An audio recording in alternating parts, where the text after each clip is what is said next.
In this compelling and thought-provoking movie, we are presented with an insightful glimpse into the life of little Susie, a bright and spirited child whose growth and development are narrated throughout the passing years.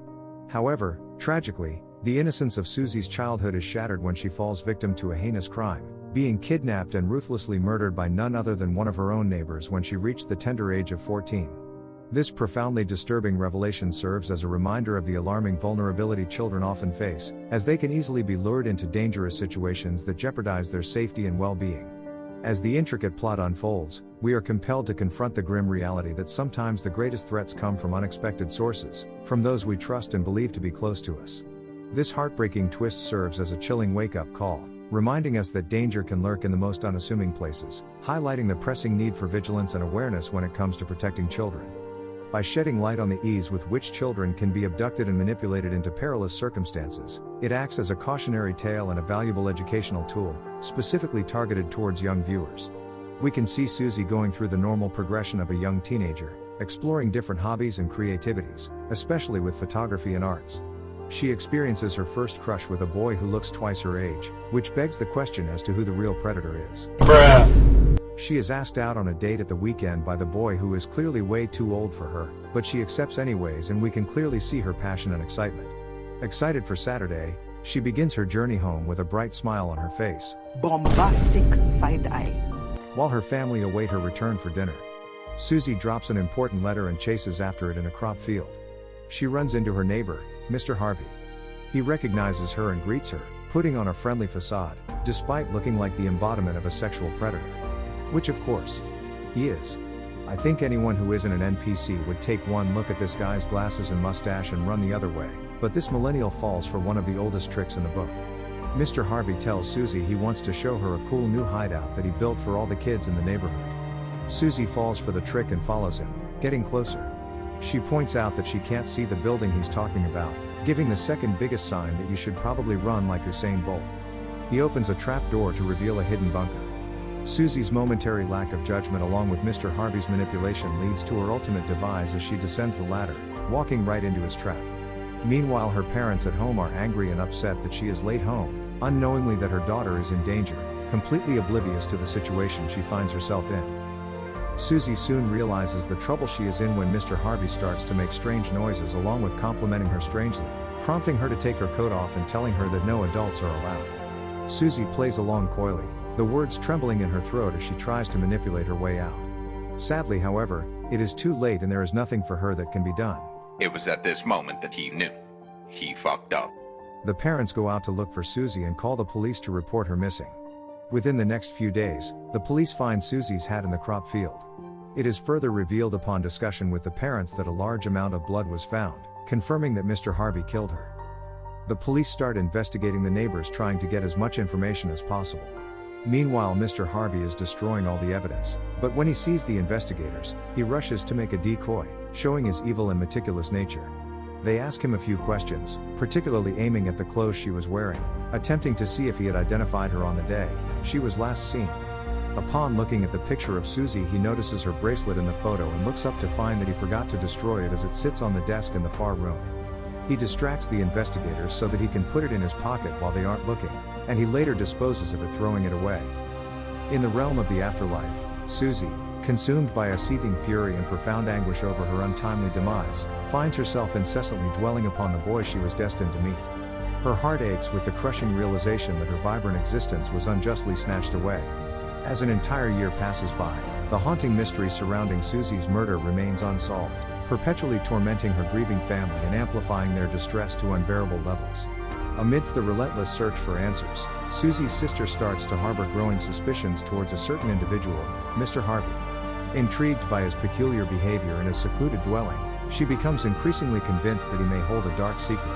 Sensing her mounting scrutiny, Mr. Harvey's nerves become palpable, and we discern a chilling revelation that he possesses a background in architecture, a skill he employs to meticulously craft sinister plans, intending to make Susie's sister his next victim.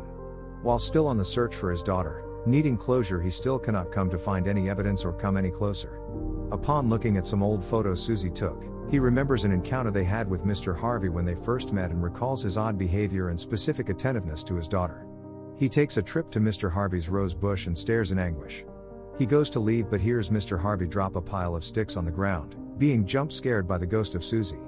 He grows suspicious of Mr. Harvey's behavior and offers to help him with the trap he is building in his garden, ironically unknowingly that it is meant for his second daughter. Susie shows her dad a sign from the afterlife by making the flower bloom with colors, and in that moment, he becomes aware that he was the one that killed his daughter. His suspicion leads him to break in Mr. Harvey's door after he ushers him to leave. The police intervene, saving him from being taken to court. He pretends to let go of his suspicion in front of the investigator so that he isn't monitored, but later that night he takes out a baseball bat and follows Mr. Harvey, until he loses him in a cornfield. Would have made sense to me to just buy a gun and bust a cap in his ass, considering this is America and all. He continues into the cornfield but accidentally stumbles into a young couple who were in the middle of having a bit of spicy time. As a result of his interruption, he gets a beating of a lifetime, putting him in hospital in critical condition. Continuing back to Susie in the afterlife, she soon finds out that she wasn't Mr. Harvey's first victim, as she is shown the remains of several other children he had predated on. Turns out he didn't only have a kink for children, but also middle-aged Latina landlords.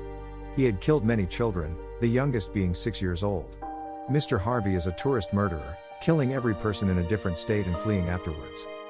My Harvey, now getting ready to flee after killing Susie's sister, stares at the vault in which he put Susie's body. On the way back home, Susie's sister notices Mr. Harvey standing strangely in the doorway. For someone who doesn't want to raise any suspicion, he's oddly suspicious. Susie's sister gets a bright idea. While out on one of her usual runs, she waits behind. Mr. Harvey is out of the house, and she goes round the back, breaking into the basement. She knocks everything over, nearly breaking her ankle on falling. She knows she only has a limited amount of time and is surprisingly chill about it. She begins to search around the living room but doesn't get much luck, as the creep is clearly great at hiding the evidence. If this was me, I would at least bring some sort of protection in case the guy comes home, but common sense is never common in movies. She makes her way up to his bedroom and begins searching everywhere frantically, but all she can find is old men clothes typical of a predator. We see Mr. Harvey arrive home, but before she leaves, she stands on a squeaky floorboard by sheer luck and decides to investigate further, no matter the risk to herself. She opens the floorboard and finds a notebook with building plans for an underground bunker, and maps directed toward her house. Turning the last page, she finds a photo of Susie and a locket of her hair, sending her into panic mode as she has now found evidence of the killer, him still in the house right beneath her. Mr. Harvey enters the house, mildly suspicious of the youth in the air. Bombastic side eye. As if he can smell his victims. LOL. He goes to the basement to investigate and finds the mess of broken glass that was left behind. He stands silently waiting to hear any noises, and unfortunately, while Susie's sister was extremely careful, she drops the wood, making a slight noise. Run. Mr. Harvey darts up the stairs faster than he chases underage kids, but since he is an old man, he fails to catch her, and she escapes out the window, landing on her back. She lies on the floor crippled, taking a few minutes to admire the beautiful sky during being chased by a violent pedophile. However, she gets up using the adrenaline and escapes untouched. Mr. Harvey, now knowing he's completely screwed, packs his bags and gets ready to flee the state, bringing Susie's body with him to destroy. Susie's sister runs back to her house calmly, instead of screaming down the street for someone to call the police. She gives the guy about an extra 5 minutes to escape before telling anyone, after reminiscing and her family's reuniting. And would you know it, funnily enough, he escaped by the time the police arrived. Nice job. He gets away and dumps Susie's body in a ditch, never to be found again. The hole is covered up by a man that he had paid, just when the police were around the corner. But unfortunately, it was no luck.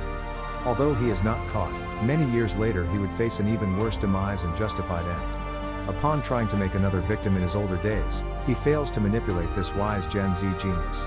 She tells him to get lost and he stands offended that his creepiness no longer works. Poetic justice takes place as an icicle falls on his shoulder, causing him to stumble backwards, falling off the edge of a cliff and falling to his death. Hitting a few rocks on his way down, leaving him mangled with every bone broken in his body. The movie ends showing Susie satisfied in heaven, and her parents now with full closure after the tragic events of what happened to their daughter, getting ready to move into another chapter of their lives. Forever holding the memory of their daughter in their hearts. Keep your children safe and be aware of the dangers that are out there. There is no such thing as being too cautious. Thank you for watching. Be sure to like and subscribe, and remember to turn on notifications to get the best rap cinema updates.